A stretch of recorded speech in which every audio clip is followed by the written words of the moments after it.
لله رب العالمين والصلاة والسلام على أشرف الأنبياء والمرسلين سيدنا ومولانا محمد وعلى آله وأصحابه أجمعين. یا اللہ پاک آپ کا بے حد احسان ہے، آپ نے اس بابرکت تقریب میں ہمیں شرکت کی سعادت عطا فرمائی. یا اللہ ہماری شادی کو اپنے دربار عالی میں قبول فرمائے. اور یا اللہ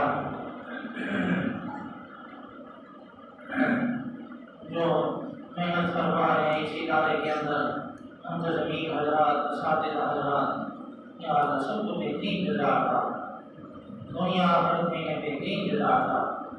اور جتنے بچے پڑھنے والے ہیں یا اللہ سب کو تکمیل تک پہنچا دیجیے، سب کو کامیابی نصیب کرنا. اور ہم سب کو یا اللہ اپنے کلام پاک کا نور کامل طور پر عطا فرما دیجیے. حاضرین غائبین سب کے گھروں میں خیر و برکت نصیب فرما دیجیے. اور یا اللہ قرآن پاک کو ہمیں ہمیشہ سینے سے لگا کے رکھنے کی توفیق عطا فرما. قرآن پاک کی صحیح طریقے سے تلاوت اور تلاوت کا حق ادا کرنے کی ہمیں توفیق عطا فرما دے.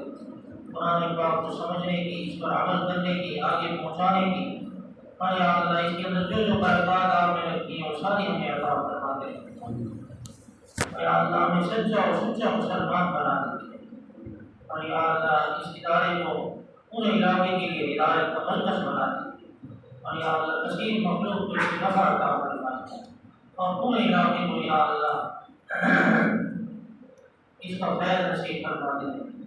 اور یا اللہ اس ادارے کے جو مالک ہیں حضرت مولانا عبد الرحمان صاحب رحمۃ اللہ علیہ وسلم کی قبر قبول سے کر دیجیے. اور یا اللہ ان کی قبر بخشش فرمائے، راحت نصیب فرمائے، بار بار مغفرت فرمائے.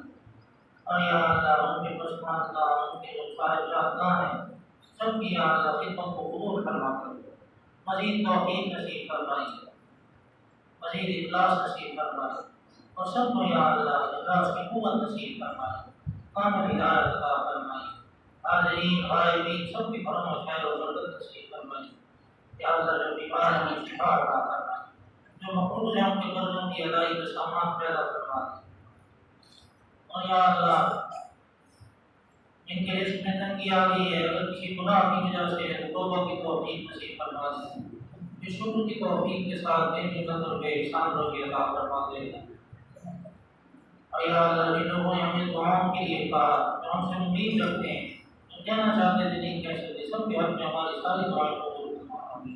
اور انہوں نے جو دعائیں اپنے حق میں کی ہیں وہ بھی قبول فرما دے. اور یا اللہ ہمیں دین کی صحیح سمجھ نصیب فرما. اور یا اللہ آپ نے تو ہمیں اس لیے اس امت میں بھیجا ہے کہ ہم اپنے نبی سے سیکھیں اور پوری انسانیت کو سکھائیں. لیکن یا اللہ ہم سے تو یہ جرم عظیم ہو گیا کہ ہم نے تو غیروں کو ہی اپنا استاد بنا لیا اور غیروں کے غلام بن گئے. یا اللہ ہمیں اس جرم کی ہمیں معافی عطا فرما اور ہمیں اپنے نبی صلی اللہ علیہ وسلم کے علمی مقام کو اور آپ کے اخلاق کی بلندی کو سمجھنے کی توفیق عطا فرما. اور یا اللہ اس امت کو اپنا مقام اور منصب پہچاننے کی توفیق عطا فرما دی. اور یا اللہ آپ نے جس مقصد کے لیے ہمیں اس امت کو کھڑا فرمایا ہے، یا اللہ وہ مقام اور منصب کی اس امت کو عطا فرما دی. اور یا اللہ ہماری شادی کو اپنے دربار عالی میں قبول فرما. سبحان ربک رب العزة عما يصفون وسلام على المرسلين والحمد لله رب العالمين.